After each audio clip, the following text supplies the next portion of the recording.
This is a good movie podcast with Katie and Joe.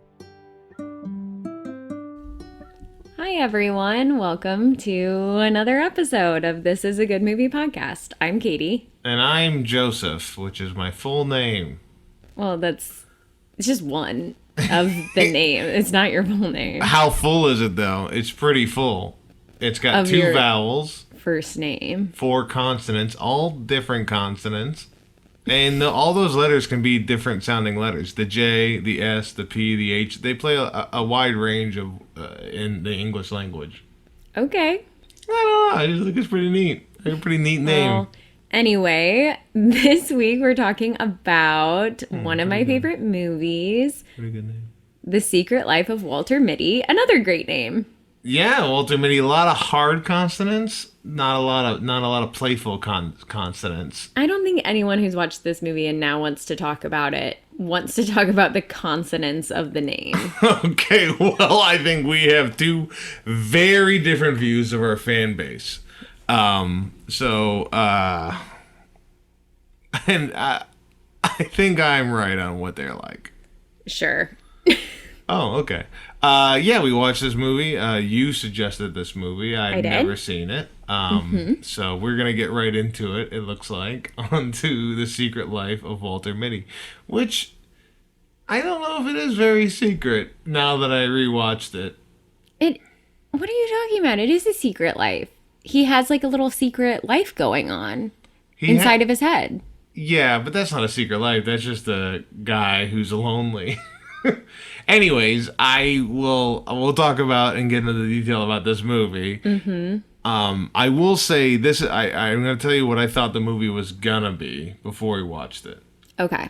I remember trailers of it. I remember in the trailer him with the snow beard. I knew Sean Penn was in it, and I saw him jumping out of a window into another window. And I'm trying to remember the song that goes is that Arcade Fire? Yeah. Yes, I remember that trailer song. And so I thought this movie was like a lonely schmuck who imagines a life he never had. And he ends up in a kind of contest for a woman's heart with a guy who's done everything, Sean Penn.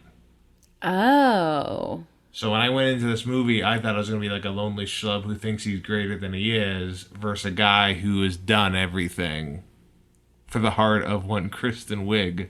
Okay. And that is not the film. That is not the film. Now, I just want to pause here for a second. This movie came out 10 years ago. Yes. Actually, almost like exactly 10 years ago. Well, don't timestamp our recording. I'll keep that part vague, but almost exactly a year ago. And I don't think many people saw it. Well, what was the box office? That was, I wrote it down, that was 188.3 million box office, and the budget was 90 million. So basically so broke people even. The long-going thing for Hollywood is whatever you say the budget is, you double it for advertising and promotional stuff. Okay, well then, so they did better than doubling it, just barely, if my math is correct. Yeah, I'm just saying the go-by usually for that thing is to double it. But this is the movie that like I recommend to people the most that they have not seen. And so because of that, I do want everyone to just like pause the episode, go watch the movie. Yep. Come back. If you're wondering what my description of the movie was going to be like, it's exactly what I said it was going to be. No. Oh, okay. Just like make plans, watch the film, then come back, and then we can chat. You can DM us what you thought. I really love talking about this film, so I'll talk to anyone about it. We're actually going to pause the podcast for 2 hours and 10 minutes. 10 minutes so you can set yourself up, make some popcorn, watch the movie. And then when you're done watching the movie, just go back to your phone, unmute it, and we'll start talking about the movie. Yeah, perfect. It's a quick 2 hours. A quick watch. And that's how time works. Like, it goes by quickly. It doesn't drag. It goes by if you're having fun. So if you like the movie, you will enjoy it. I do feel like the movie... I will disagree. So we watched the movie. We watched it together a couple nights ago. Mm-hmm. I will say there is parts of the movie that do drag. No. And that is everything before he leaves the country. I don't think so, because that's... Well, you did recommend this movie, so Yeah. That's when most of his, like, daydream adventures are happening, is before he leaves the country. Yeah, I so think... that's pretty fun. I think the daydream parts are actually the weakest part of the movie. Because the special effects, I don't think, age as well. So, like, his concrete fight with Adam Scott, who is the villain in this... his concrete fight with Adam Scott is like should be way more enjoyable than it is, but I was just not liking that at all. I fully enjoy it, and I think that also because it is a daydream, it's okay if it's not like the most realistic looking. I get that in the world of someone imagining something, it doesn't have to be as realistic as possible. But as a viewer watching something, I'm not going to apply that same logic and be like, it's okay the special effects are a little down because he's this character created with a visual effects team is imagining a little bit. I mean, the special effects to me are basically the same as like MCU right now. No, that's fair. I mean, some of the MCU stuff is a little bit not there yet, but yeah, it's that's still stuff that turns me off of movies we watch. It's one thing you didn't like about Ant-Man Quantumania. The special effects were terrible in it. Did you say that's the one thing you didn't like, or one of the things you didn't like in that movie? One of the things I didn't like in that movie. I thought you said the one thing I didn't like, no, and I I famously don't like that movie. But also, in those imagining things, this is a side note, Ben Stiller's doing Latin face, and I don't know about that. He comes back from the snow and because she said she spent the night with a Spaniard. He hasn't. No, her Latin lover. Yeah, he darkens his face for that. I thought he was like sunburnt. That's a good out. That's a good out for him. Because he's been out hiking. Yeah, but he has an accent. He does have an accent. That's true. I'm sunburned, but I've been so sunburned that now... I mean, I know when I say tortilla, like I used to say tortilla, I was called out for it. Yeah, but you were being yourself and not playing a Latin lover in a movie. No, I was saying I was rolling my R's the way they're intended. Nope. Okay, I feel like we're getting ahead of ourselves with the movie discussion. So what should we do? Start from scene one and then go on? Pretty much. I feel like we're... I mean, people have seen the movie if they're listening to this. If you haven't, you'll kind of get an idea of it. I'm not going to give much of it away, except probably the ending. Okay. But we're just talking about the movie we saw and my first thoughts about it, which is Adam Scott... Thank God he got Parks and Rec. Adam Scott is so interesting because he literally only plays like the most likable person or the absolute least likable person. I never see him play a character that's like in the middle. I would say Party Down is the closest he's ever gotten to a middle character because he is not that likable in that show. I think he's pretty likable. Well, yeah, but you think he's cute. In that show. That's not so much now. That's probably the most attractive he's been in a show. I guess. It's also like kind of the youngest, so. Well, I wasn't going to say anything. Do you think he's a good villain? I think I think I like this character better in Step Brothers. Mm-hmm. Yeah, similar vibe. Mm-hmm. This is a little bit too cartoony.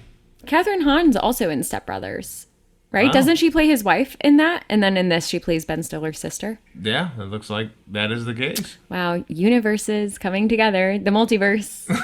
I don't think just because... I don't think that's how IMDb the multiverse... is a multiverse. No, did you know that all the Ken Burns documentaries are in the same universe? All right. Nice wallet. He gets a nice wallet from Sean Penn, who plays a nature photographer, and Walter Mitty works at Life magazine and is in charge of getting the photographs. Katie, let me tell you something. Let's say you have one of your girlfriends is talking to you, and she's like, "Hey, at work, there's this guy. He's pretty quiet. He works in the basement, and every now and then I catch him staring at me. And when he talks to me, he doesn't say anything normal. I think I like him." What would you say to that person? Well, I get that you are alluding to Kristen Wiig's character, Cheryl Melhoff, and Walter Mitty has a crush on her, but doesn't know how to do anything about that. But it doesn't seem to me like they've actually interacted much at all. I think we kind of see their first interaction. So to me... So I don't think she is thinking of him as a creepy person. He's just a person she works with. She hasn't been there that long. Yeah, she started 3 months ago. No, 1 month. Okay, 1 month ago. He is already trying to set up a plan for this person he's never talked to and send a like to her on eHarmony. I don't think that's crazy. I see. If you have a crush on someone, he hasn't done anything weird about it. He just thought, oh, I heard her mention she's on eHarmony. Maybe I'll get on eHarmony. We can figure it out there. So then it's not awkward at work. Got it. So basically this movie is our love life. Yeah. But you're Walter Mitty and I'm Kristen Wiig. Yeah, exactly. Interesting. So when you found out, because when he goes on eHarmony, it doesn't work. He kind of loses his patience, and I imagine that was the same way Katie was when she swiped right on me, and had no idea what to do but wait. What are you talking about? I'm just saying. I think the reason you like this movie is because you love me. That's okay. This movie came out in 2013. I met you in what, 2018? Multiverse. Okay, let's get back to the movie. This is too much. So I wrote this. I'm at the piano part. Where they're getting the piano into the apartment. Yeah. Okay. So his mom is moving into a retirement home, Shirley MacLaine. So this was the point in the movie where he's already imagined a bunch of things. He seems, to me, felt kind of weird to Kristen Wiig. That he was a different type of character than what the charming character they're letting on. And I felt like this movie in the first draft was much darker. I thought that it felt like this was a much darker movie they made lighter to help sell it. I don't think that is the case, but I do have a lot to say about the development of this movie. So it felt like nowadays A24 would take this movie on and it would be very different. And Kristen Wiig wouldn't be a real person. Oh gosh. I don't like that at all. That's not a movie for me. And then after that, I realized I was wrong because he got a travel journal from his dad where he never went anywhere. And I go, oh, this movie's actually just a loser up. Yeah. It's up, but this guy's never married anyone. He's just a loser.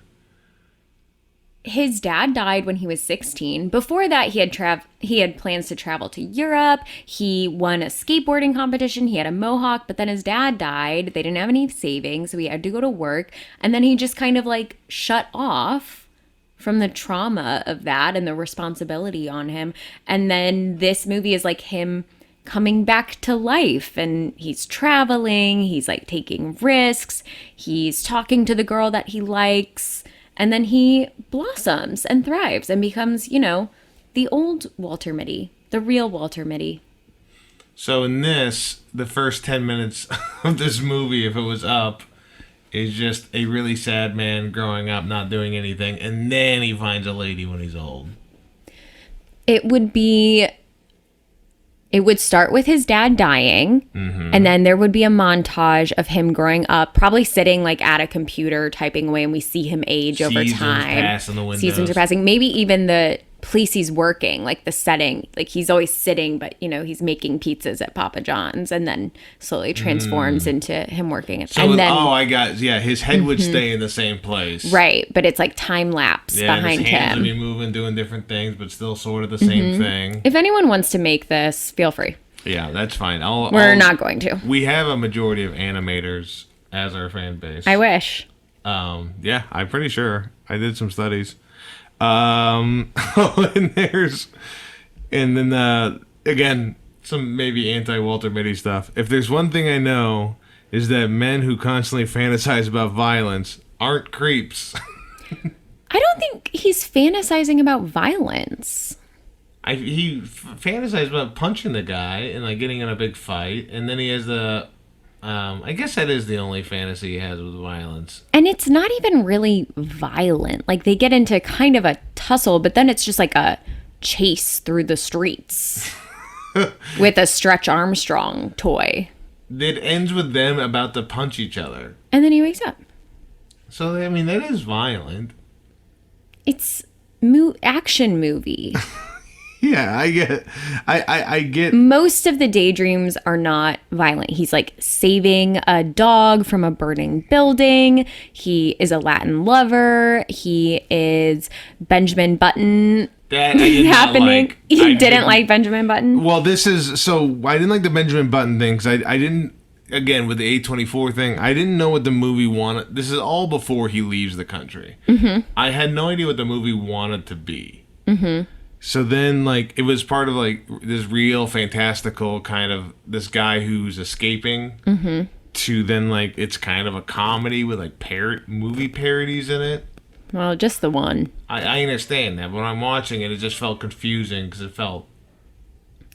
The tone was a little all over the place. Because it felt like some, like, classic comedy kind of stuff. Yeah. That kind of got thrown in there that didn't need to be in there. I think that was, from what I've seen of reviews, that was some like common feedback of like, okay, so it could have been more comedic given this very comedic scene with the Benjamin Button stuff, but then they kind of pull away and then it's like very more heartfelt and then it's more like adventure-y. And so it has a bit of everything, which I think is why I like it. Yeah. And I say it has a bit of everything except the things that I don't like, which are like horror and scary things and too many sad things. So it's just all the stuff that I enjoy about a movie. I do have a lot of notes. This guy's a creep. What? Arrest this man. Keep him away from kids. He's too good at skateboarding. And then no one should be attracted to this man. It's Ben Stiller. He's so cute. Oh, he's like a little guy. Super small. And then sometimes in the things, they did a lot of overhead shots to be like artistic.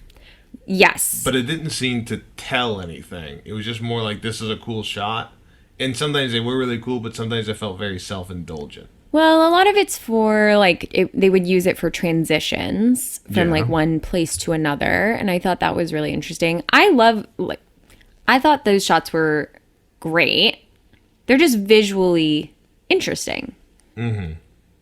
And then it is visually interesting, but sometimes it felt like, look at this cool thing I can do kind of thing. It's very like stylized. And also they do it throughout the whole film. So it's not like, oh, here's a cool like one cool like transition slide and then that's it. They do it throughout the whole thing. So I think because of that I'm okay with it because I'm like, oh, this is just how the movie is. Are they, and maybe I missed this, are they doing the thing where he's walking and the words behind him are changing constantly in the movie, or after he leaves the country is that kind of stop? They do it a few times.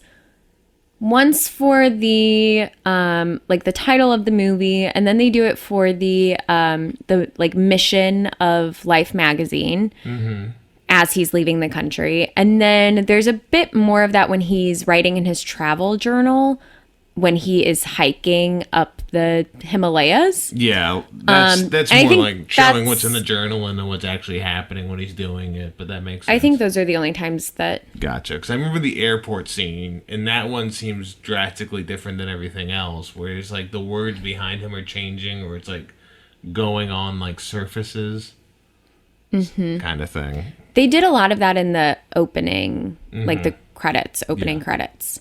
That's why I'm at. That credits, then that, and then I was wondering if it happened again, because it felt like it seemed like it should be a common thing throughout. But I get it, if he's leaving the country, all that daydreaming stuff goes away because he's actually doing something. There's a little bit of daydreaming still in when he's abroad, but definitely not as much. This is the moment he left the country. I have now very much gotten into this movie. Great. Because the airport scene is very funny. He's in an empty plane. He has somebody sitting next to him. Very funny. They get out the plane. The guy shakes his hand to say goodbye because they're friends. Very funny. 2 rental cars, blue or red. Very funny. And I was like, this is good. I'm back in the movie. And then it became what it was, like more heartfelt and like a journey kind of thing. And I was interested to see what would happen and do next. I wasn't... And maybe this is a point of the movie. Or I don't know. Because I think the movie makes, like, the imagination a really cool thing. Because that's what it used to, like, promote the movie a lot. But I just wasn't into that. And then when the movie is actually happening, I was like, okay, I'm interested in Walter Mitty now. I think some of that comes down to, like, the origins of The Secret Life of Walter Mitty. Are you familiar with that at all? What this is based on? Oh, no. Do you want to talk about that now? Feel free. It's all tangents, baby. We're going off things and leading into different discussions. Okay. Otherwise, I'm just reading what happened in the movie.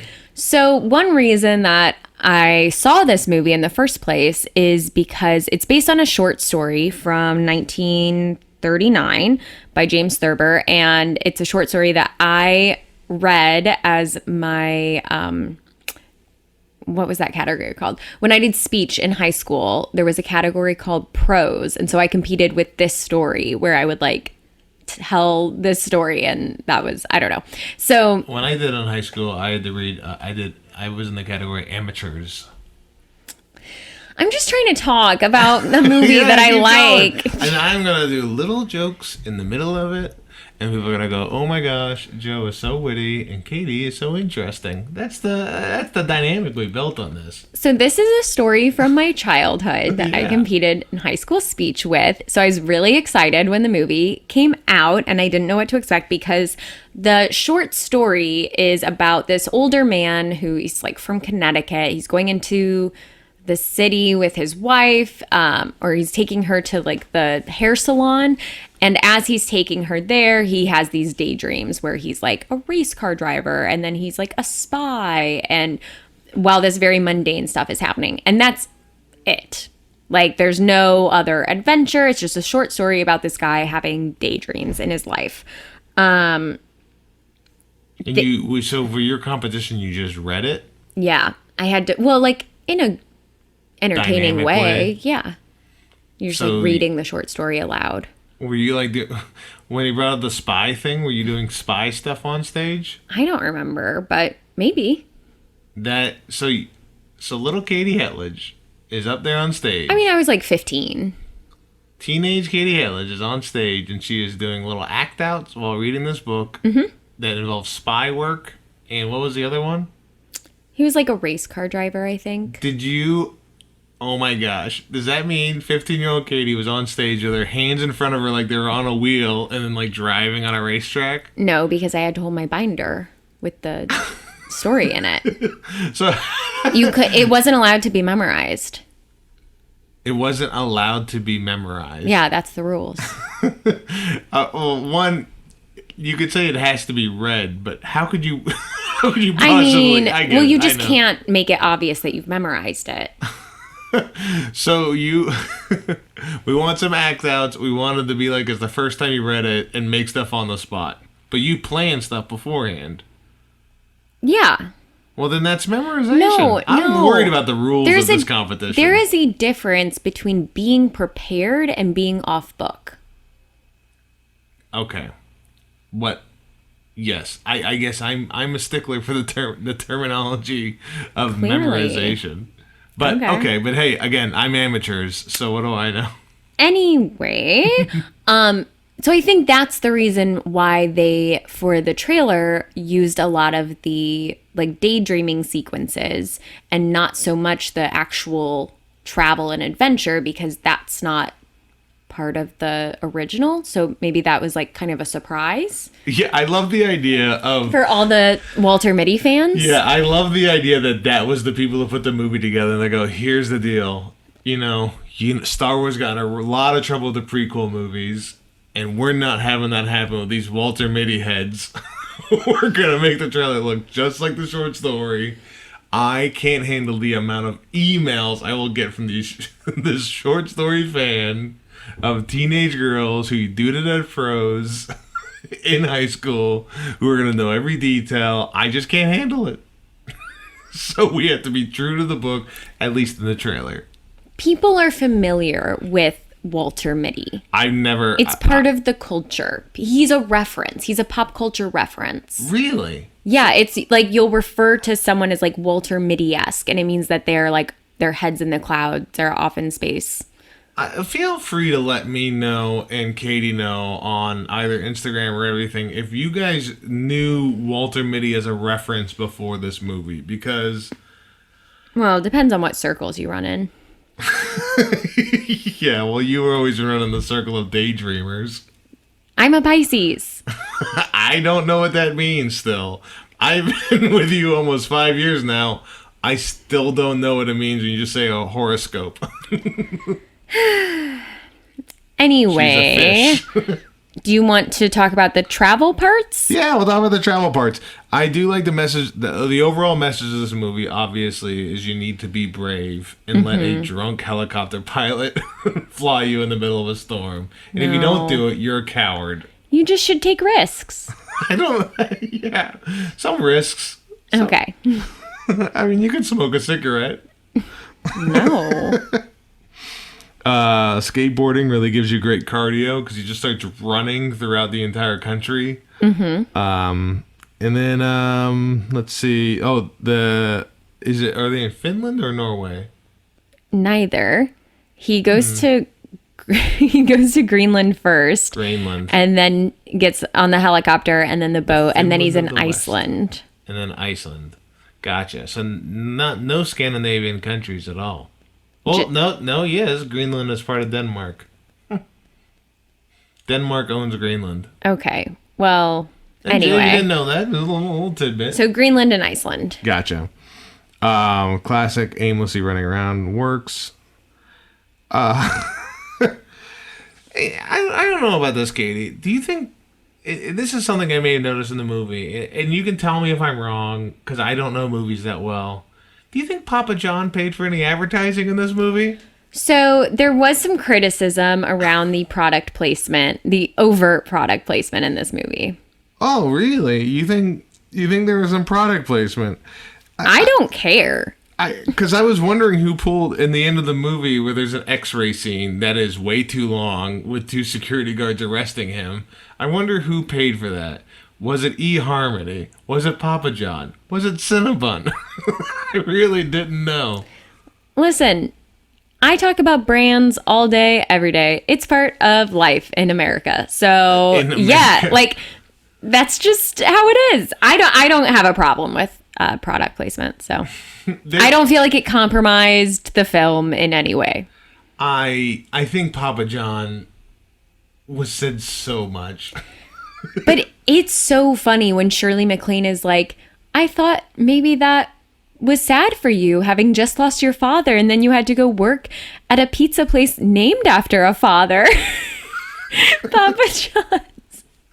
That's funny. Yeah, that's funny. But then he sees another Papa John's, and then there's at a Papa John's, and then in Iceland. It's a lot of Papa John's, which I don't know if are there Papa John's still in Iceland? I think we should stop saying it, and no, there aren't any. You looked that up? Yes. That's great. So all creepy guys need is a little adventure, and they'll stop being as creepy, is what I found. So he's not creepy. But yeah, everyone should travel if they are able to. Yeah. I also was confused, I guess. So he daydreams, like, it's mentioned multiple times. So when he goes back on his adventure, which is great, he fights a volcano, he fights a shark, he jumps off a helicopter. which is insane. Also, I'm not 100% sure, but I'm pretty sure if you fall into that water, you just go into like shock immediately in real life. Maybe, oh my gosh, Katie just realized that the moment he jumps out the helicopter, he dies. The rest of the movie. Let's talk about the real movie. I don't want to talk about a fake movie. Okay, well, we'll get back into this podcast brought to you by Stamps.com. When he gets zoned out a lot, because I was wondering why the mom wouldn't tell him about Sean O'Connell. This is the Sean Penn character, which Sean Penn 1,000% requested his character would also be named Sean. I mean, maybe. I don't know. It's a good name. I don't have time to remember another name. I'm too busy telling people about something. Yeah. But so his mom just didn't tell him, but then she's like, oh, you were just zoning out. Tell him. Maybe a second time. Well, maybe she didn't realize. I don't know. I feel like it's a big deal when this guy you've been working with your whole life, and you don't give any like confirmation about this thing. I feel like Shirley MacLaine is the real villain in this movie. Joe, do you want to watch a movie with a plot or not?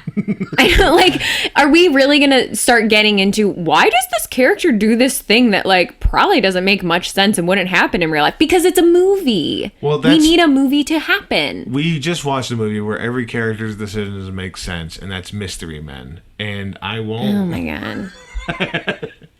I won't have something take away from the Criterion classic of Ben Stiller's Mystery Men, where people make rash decisions. This movie is so much better than Mystery Men. I cannot.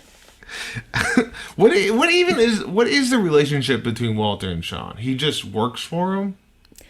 Yes. Well, no, he doesn't work for him. Walter is the negative assets person at Life. So anytime they have a photographer who sends them negatives, he's the one who handles them, who like makes sure that they look good, that they get into the right spot in the magazine. Like he is their kind of liaison or their, representative at the magazine. And I guess this particular photographer, he doesn't have a phone. He's hard to track down, but he really trusts Walter, and he's like, Walter's the only one that he wants to send things to and work with. So they just have a special working relationship over the years. Okay. All right. It felt as the movie was going along, there was like a moment where I was like, is Sean Penn Walter's father? What? Like, oh my gosh. I know it's not what happened, but it's like he's hanging out with a mom. He seems to have a more special relationship than with a negative asset guy than you think a photographer would ever have. And then it got better because I thought he was sending him on a goose chase, and at the sense like the picture is you going on an adventure and like this whole thing. Oh. And it's a real photo that he's looking for. Yeah, it was a real photo. He just misplaced or just didn't understand. But in the movie, while I'm watching it, I'm sitting there thinking, this is going to be too big a reveal. That Sean Penn is like secretly his uncle or something like that. No. But no, it was just a guy. Did you realize that the photo was in the wallet? Yeah, immediately. Immediately? Like when he first got the wallet? And immediately when he looked at 25 and saw it was missing, I knew it was in the wallet. Okay. Is that okay? No. I like that sometimes you ask me a question and my response needs to be the right response. I'm just regretting showing you this movie. Oh, great. That's good. This is episode 5 of the podcast, and Katie has now regretted showing me movies. Because I love this movie so much, and I don't think you like it. I do like the movie. Once he leaves the country, I think the movie's great. Mm-hmm. And I enjoy it. I'm just telling you my thoughts as I'm watching the movie and going along. Okay. That's the kind of the idea of this. Is I'm just saying this is when I'm watching this is what I'm thinking. Here's how I'm taking this. And I gotta be honest, Katie, sometimes it may be different than how you took it the 17th time you've watched it. I guess. Did you know the photos in the wall at this time? Yeah, this time I knew. That's good. I did know. There's also Walter Mitty is working with the Taliban. No. Afghanistan warlords? Ooh. It's probably like a local group. Taliban started off local. I don't know enough about that. Was there any complaints about that in the reviews of the movie or anything? Not that I saw. Because this is like 2013? Mm-hmm. Crazy. Afghanistan warlords he's just friends with. What is this relationship with Todd? Who's Todd? That's Patton Oswalt. Oh, on he was good. I like Patton Oswalt in this. I felt a little bit forced, but the more I got onto it, I was like, this is nice. Yeah. Just two losers finding each other in the wind. Nice conclusion with that. Yeah. With that friendship. And then, every person that Walter Mitty is friends with, like the guys, like his coworker, Todd. Mm-hmm. I was like, are these all healthy male relationships? And I was like, I think they are. Mm-hmm. But you don't really get to see a lot. It's just normal people talking and not about much. It's a very nice film. Yeah, it's good. And I do think this is Ben Stiller's favorite movie because he probably feels like the coolest in it. I mean, that's hard to say. You'd have to ask him. Okay. I don't have that on hand. Well, this is what's your opinion? Maybe. I mean, he also directed this movie. Oh. He was supposed to direct Mystery Men, so he waited. What do you mean he waited? They asked him to star and direct Mystery Men, and he said he just wanted to star in it.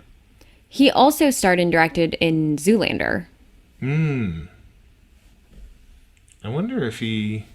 Actually, he did that for Zoolander, and there was one more, because I looked this up, because I was like, is this his directorial debut? Oh, he directed Zoolander and Tropic Thunder. Oh. Well, Tropic Thunder was after this, I believe. Yeah, no. Really? It was before it. Interesting. I was specifically looking up feature films that he directed before this one. That's interesting. I don't. He's a good director. Like I said in the movie, they talk about Instagram in it, and I know it's like 10 years ago, but my timing is all weird because I don't know what's supposed to be what or what exists at the time. But that's interesting. I would not have guessed this was after that movie. Yeah. But I don't know what's been out in the last 7 years.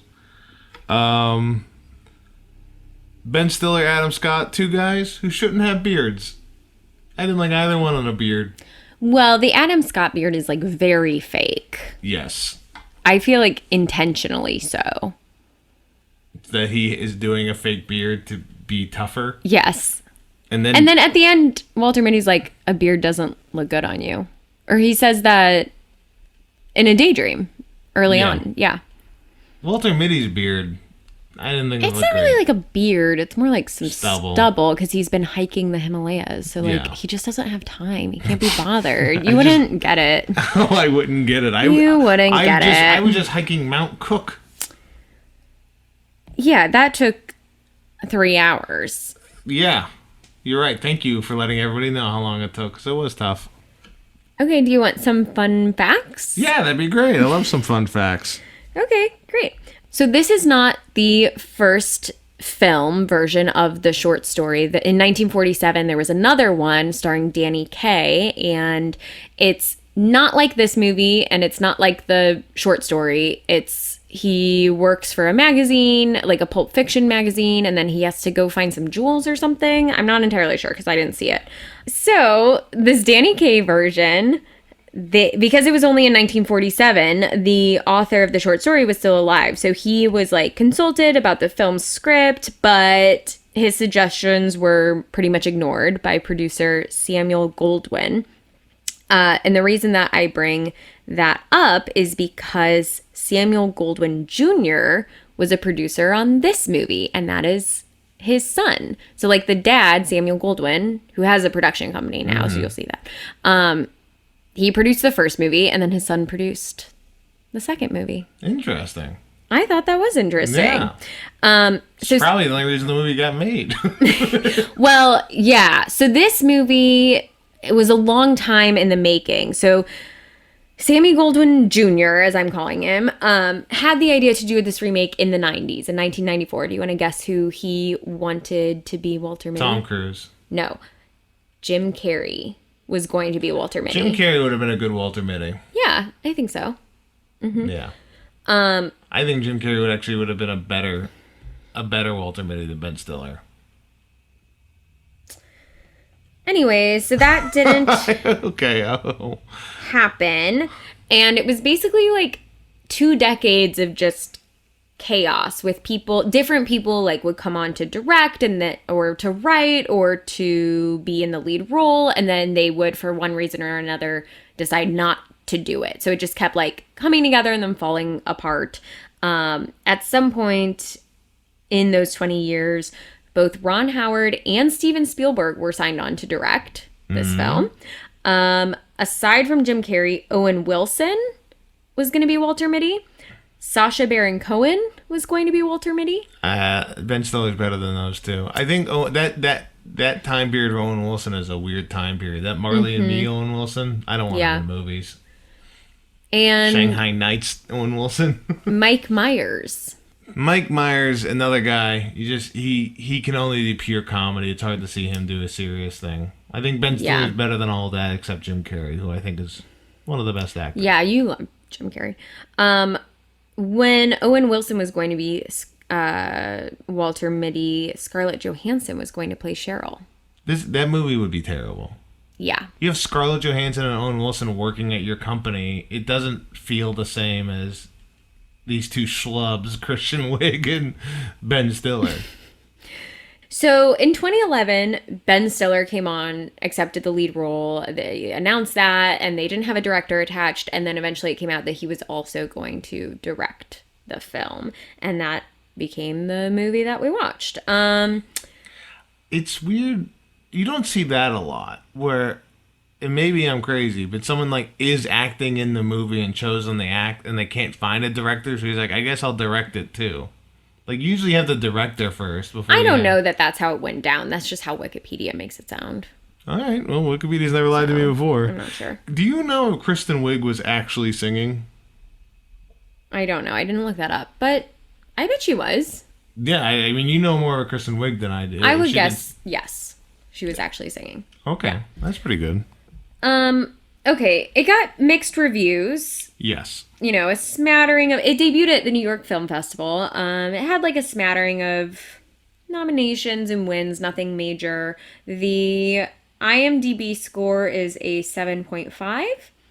And on Rotten Tomatoes, it has a 52%. The audience score on Rotten Tomatoes is a 71%. I do feel like this movie kind of just missed the big indie push that was going to happen in the next 10 years. And it would have benefited from a lower budget and more creative use of the type of things. Yeah. And I think that is like, if I find... And I don't find a lot of issues. I really enjoyed the movie. I like the movie. But I feel like that is like... potential was not fully realized. Yeah, I think that's mostly what critics were saying. Is it didn't like deliver for kind of how ambitious it was. All of the international scenes were shot in Iceland. So he did not actually go to Afghanistan or Yemen or the Himalayas. He was in Iceland the whole time. Movie magic at its greatest. What'd you think of all the like nature scenes? No, it was it's nice. There's a lot of like beautiful scenery in this. On location filming is always going to be the best filming. Like it's always feeling like you're there and all that stuff. And you know, again, we were in New Zealand for our honeymoon, just kind of seeing that kind of stuff. Well, and Iceland is very similar to New Zealand, so I thought you would maybe like the scenery because it kind of reminds you of it. Scenery. Do you think I should wear sweaters? Those kind of Scandinavian, Icelandic sweaters? That'd be great. That should be my new look. Get some stubble. Yeah, I mean, you don't have the same frame as Ben Stiller. No. He's also 5'7". Yeah, well, I mean, we're pretty close at height. No, you're not. Yeah, that's if you're wondering, listeners, why I've never made it in movies. I'm just too tall. Mm-hmm. That's my big flaw. Yeah. I also wanted to say, I never would have guessed he was going to be the cover of the Life magazine. I never would have guessed that would have been the twist. Oh, are you joking? Yeah. Yeah, you knew it was gonna be a picture of him. Well, at this point, I've seen this movie so many times, and I first saw it 10 years ago, so it's hard for me to remember, like, what I initially thought of it. Like, did I predict that? I don't know. It is, like, I will say, like, when he sees the magazine, it's a nice, powerful moment. Mm-hmm. But then when they walk away, they make, like, a joke. Mm-hmm. And then it goes to credits, and I was like, that joke needed to be better or something different or have something right after it, because the way that movie ended right there, like, took away from this big moment that was the punch at the end of the film. Because he makes a joke. She's like, are you gonna go get one later? He goes, yeah, I wasn't too embarrassed to get in front of you. And then that's like the end of the movie. Yeah, they could have done something more with that. Yeah, I just kind of overall theme of like it's maybe hopefully when they remake this. When this junior guy's Samuel, what's his name? Goldwyn. Samuel Goldwyn III wants to make this movie down the line for a third time. There was another one. His son, I think his name's like Daniel or something, also was a producer on this one. Gotcha. So anyway, I hope he gets that note. What'd you think of the soundtrack? It's good. It's just music of the time. It's a nice little time capsule soundtrack. It's one of my favorite soundtracks. I listen to it regularly. Like, I downloaded it on iTunes, speaking of the times. And then it's still on I have like very little music actually on my Apple library or whatever that I can listen to on my phone. And like the whole soundtrack is on it. I spent so much money on iTunes library that I don't know where any of those songs are anymore. Or even if I still own them. Do we own anything? No. And that's what you learned about Walter Mitty. Yeah. So that's the movie. Yeah. I would say the moral of the movie is that if you want to ask a girl out, go to Afghanistan. And I think the pretty explicit moral of the film is like the mission of Life magazine that they say several times. I think it's like, dude, just get drunk if you want to ask her out. Okay. This movie is like so earnest that it's almost hard to watch. Like, it makes my heart hurt a little bit. That's insane. What year did you walk the thing El Camino? 2018. So 5 years after this movie, you went and had your own adventure and travel. Did you think about this movie while you were doing that? Probably. Okay. What do you think you were inspired by this movie to kind of do something like that? Like, do you think this movie changed your life? Yeah, I think it made me want to travel more. So I guess yes. Okay. Thank you. A lot of times when I ask a question about your life and to expound upon it and everything, I don't want to answer. I am always looking for a yes or no response. That is always what I like.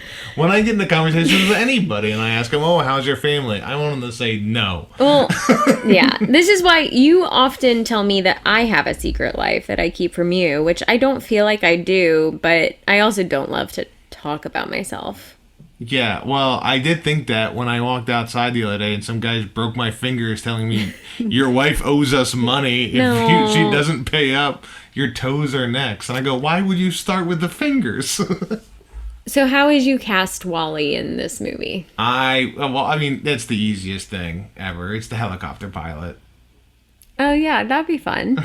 Drunk Wally flying a helicopter. And Ben Stiller asking him what he should do, and Wally just looking at him, not responding because he's a dog flying a helicopter. I would cast him either as the shark or as Walter Mitty's like coworker. Oh, okay, that makes sense. He's kind of like a puppy dog. Yeah. Yeah. Yeah, I guess that makes sense. I think I'm more right. Yeah, I think I gotta answer the main question right now. Is this a good movie? And yes, it is a good movie. So far, Katie, you've shown me 3 good movies. Nice. And I've shown you 3 good movies. Nope. And you lied about one of them. Oh, I've only shown you 2 movies, and you lied about one of them. So, my feelings are hurt. Anyways, yeah, that's The Secret Life of Walter Mitty. And this is, I think, this is a good movie podcast. Yeah. I always said I think you should leave. This is not that. Well, we're sponsored by him. We have to keep No, saying we're it. not. But I just want to thank, again, Cinnabon. I want to thank Papa John's, eHarmony. I've never had a Cinnabon. You've never had a Cinnabon? I've never had one, and I will never have one. Why would you never have a Cinnabon? It is just like, the bread is somehow the same texture as the frosting. Because I read a book about food and how food is made in the US, and they used Cinnabon as a case study where it's like they perfectly engineered it to make it incredibly addictive so that the minute you smell it, the second you walk into that mall and you smell a Cinnabon, your body is craving it and you need it. And I can't do that. Okay, well, I guess I can't be controlled by the Cinnabon Corporation. Well, I guess we'll just stick with eating Taco Bell tonight. I wish. Cinnabon's so good. I desperately want one. And I don't really agree with your thing that it's addictive. And I can quit anytime I want. And we're moving into a mall next year. So. But yeah, no, good movie. And thank you so much. I guess I gotta. Yeah, what movie are we watching next? Oh, that is tough. I am gonna do this. I like to take off what you suggest and kind of go in my own route. So I'm also gonna pick a movie of whimsy and a man kind of going through it. Okay. I am gonna make you watch Eternal Sunshine of the Spotless Mind. Oh, no. I have put that off for so long, and it's going to make me cry so much. Yeah, I will say this movie never made me tear up, except when the kid wrote an email to him about the skateboard. Oh, this movie. Yeah. Yeah, I don't feel like this is a very tearing up movie. Again, that's why I like it. And is this because I brought up Jim Carrey? No, this is what I thought about before we got on. Okay, we'll watch that next. You can follow us on our Instagram at TIAGM Pod. Mm-hmm. This is a good movie podcast. TIAGM Pod. You can email us at TIAGMpodcast@gmail.com. And you follow us on YouTube. We're on Apple Podcast. Spotify. We're on the Spotify. The biggest thing you can do is rate and review. Give us that stuff. That helps us out the most. Sorry for asking you to do things, but if you do it once, you never have to do it again. And you can follow me on Instagram and all that stuff at Joe Bates Comedy. At KT Hetledge. No, at Joe Bates Comedy. Oh, sure. Katie, you can follow at well, I'll talk to her after this episode. Can't wait we'll for that. We'll have a big discussion about whether we're going to go to Greenland or not. Goodbye. All right. Well, thank you very much. The Secret Life, bye. This is a good movie podcast with Katie and Joe.